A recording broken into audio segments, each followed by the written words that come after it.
This is the Money Hour with your host, Tina Mitchell, on Talk Radio 570 KBI. Now, back to the show with local mortgage and finance expert, Tina Mitchell.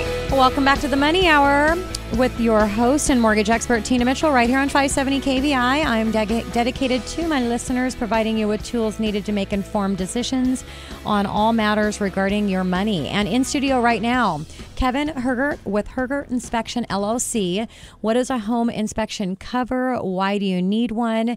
And how does it all tie in with today's real estate market?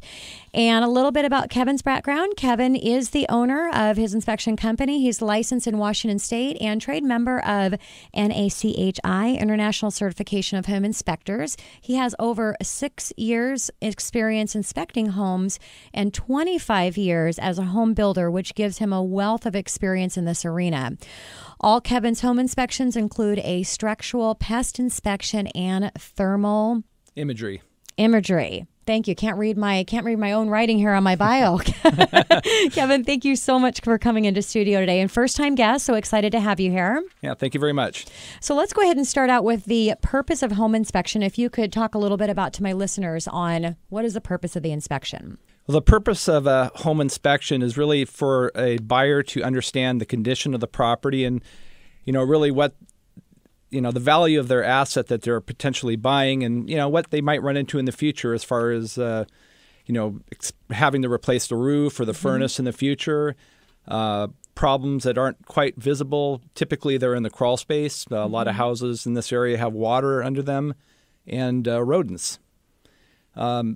Really, it comes down to just giving them the condition of the property, not really the value of the house. I get that question a lot from agents and buyers, and really they take my information and then take it from there with the real estate agent and the appraiser.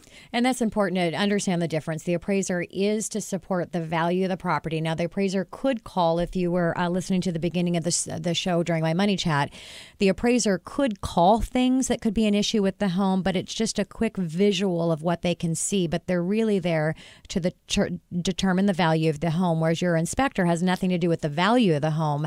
It's the conditions and things that are wrong with the house, as well as some things that could come up in the future that could be wrong. So we were talking with Scott on the real estate side, and there's just a lot of chaos and craziness going on in the market because of the lack of inventory. And having a home inspection is such an important process to where nobody wants to make this type of investment into a real estate property and not understand the condition of the home.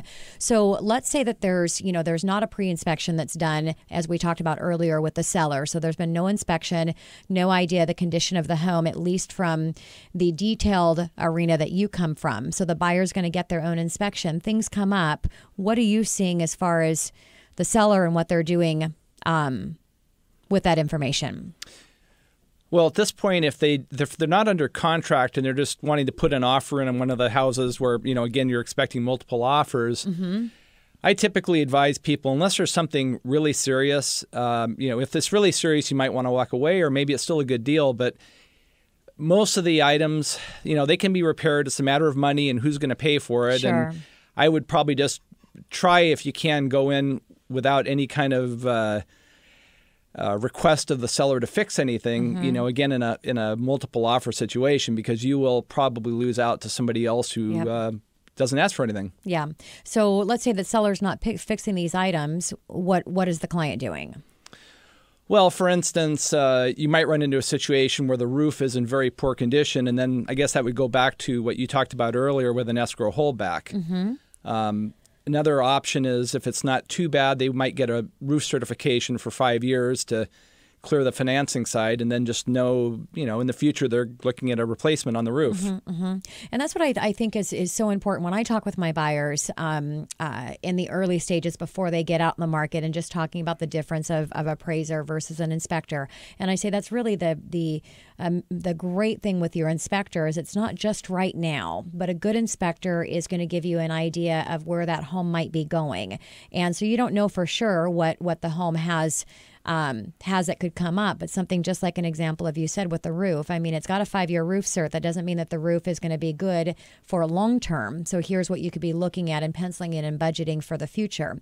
So we talked a little bit about multiple offer situations, and even in this environment, and we've listened to, one of the top agents in our local real estate market, even though it's a seller's market and they don't have to do pre-inspections, it's a benefit. What are you seeing with sellers, and do you see that they are doing pre-inspections?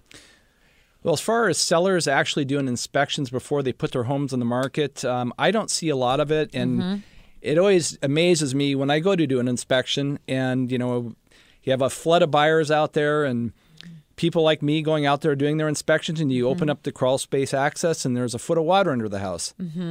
And I can't believe that their listing agent doesn't advise the buyer to open up the crawl space access and just take a look before you list the house. Exactly.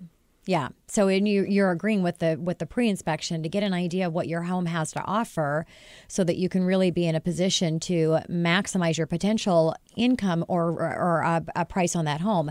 Because the worst thing you could do is get your home, get an offer accepted, an inspection comes in, then you start the negotiation process, where if you know up front that this item, and I don't know what the percentage is, but I know statistically the percentage, it's going to cost you a lot more as a seller to have to complete those items if that's the way the negotiation goes after the fact, rather than if you would have just gotten that work done up front, it would have cost a whole lot less. So you're going to have, it's going to come up and it's going to have to be done.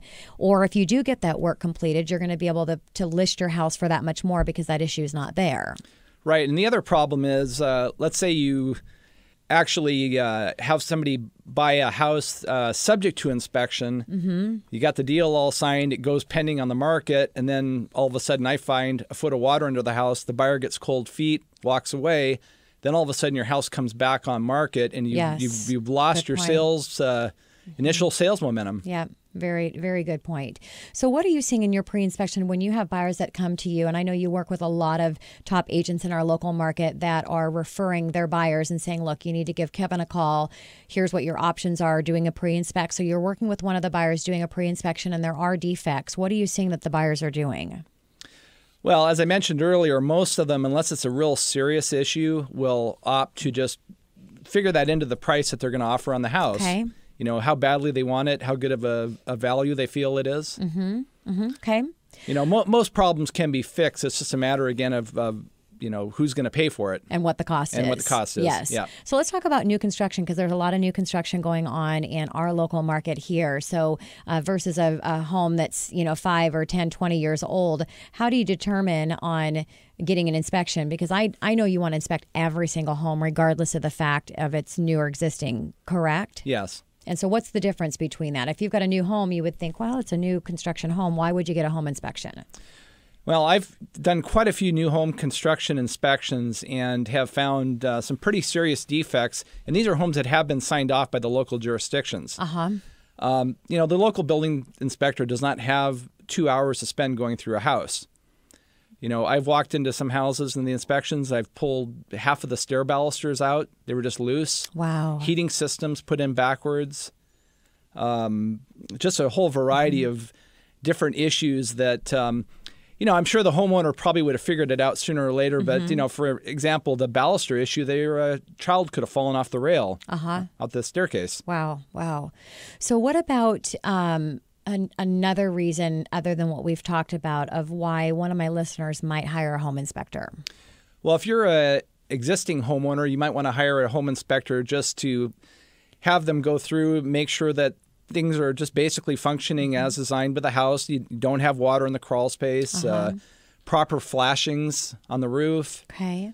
And also just general advice on keeping the house in good condition. So just like a car, you take your car in to make sure everything's okay. So ultimately, if there's an issue, you're going to catch it soon. It's going to ultimately cost you a lot less money. Correct. So and what an amazing advice, Kevin. And I don't know very few homeowners that actually do that, because I think that they're just not educated and don't think about it. But if you were doing that, which is a really smart thing, how often would you say to bring an inspector in to check your home? I would say on an existing house, probably every maybe 3 or 4 years. Okay. So, Kevin, let's talk about you because I know that you're really awesome, but I would like my listeners to know as well. Can you share things that set you aside from the traditional home inspector that they may come across in our local market? Well, there's a few things. Some home inspection companies, when you call them up, they basically have employees that work. So when you call up, such and such inspector, they're going to send out somebody else basically that works for them. Okay. I'm the only person working for myself, and I plan to keep it that way because I have total control on the quality of the work. Mm-hmm. That's awesome. And what about some? Oh, go ahead, Kevin. A couple other things. I have, as you mentioned, the construction background. I think knowing how a home is put together is very important, and basically trying to figure out what is going wrong with it. And then the last thing, I made an investment in the infrared camera, which, is quite expensive. And it's an awesome tool. A lot of people think it's a gimmick, but I have found numerous items such as severe overheating in electric panels and plumbing leaks that you can't see yet with the camera. So you've got the extra tools. What else do you have in your tool belt or qualifications that set you aside? Well, probably the most important thing is just a sharp eye. That's really a good thing to have as a home inspector. Yeah, just got to keep, be very observant. So with that sharp eye, you talked a little bit earlier about critters. Let's talk about that in our local market. What are you seeing? Mice? I think almost at least 50% of the houses out there have some form of rodent in them. A lot of it's very obvious. They have a torn crawl space vent, for instance. I can tell you that's probably one of the things that just turns people off when I come out of a crawl space and say there's rodents in there. Yeah, boy. They just are. I'm just glad you're in the crawl space seeing those rodents and not me. But, that's probably the most common thing. Okay.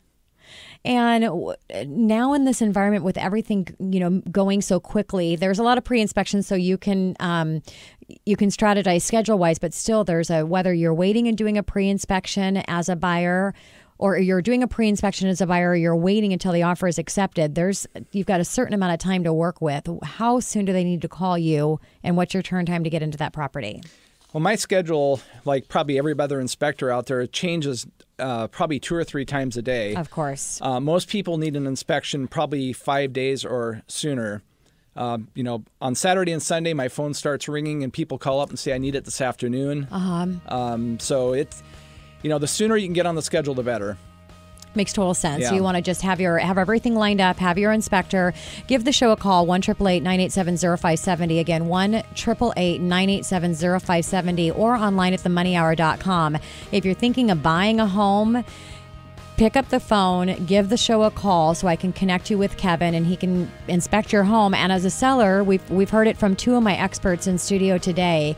Get a pre-inspection. Understand what your home has to offer or not, and get that taken care of so you can really maximize the dollar for the house. Thank you so much, Kevin, for coming into studio. I really appreciate it. Hey, thank you very much. Coming up next in the Money Hour, here to discuss more topic regarding our real estate market is Kathy Moreau with RE/MAX Performance Plus right here on 570 KVI after the short break.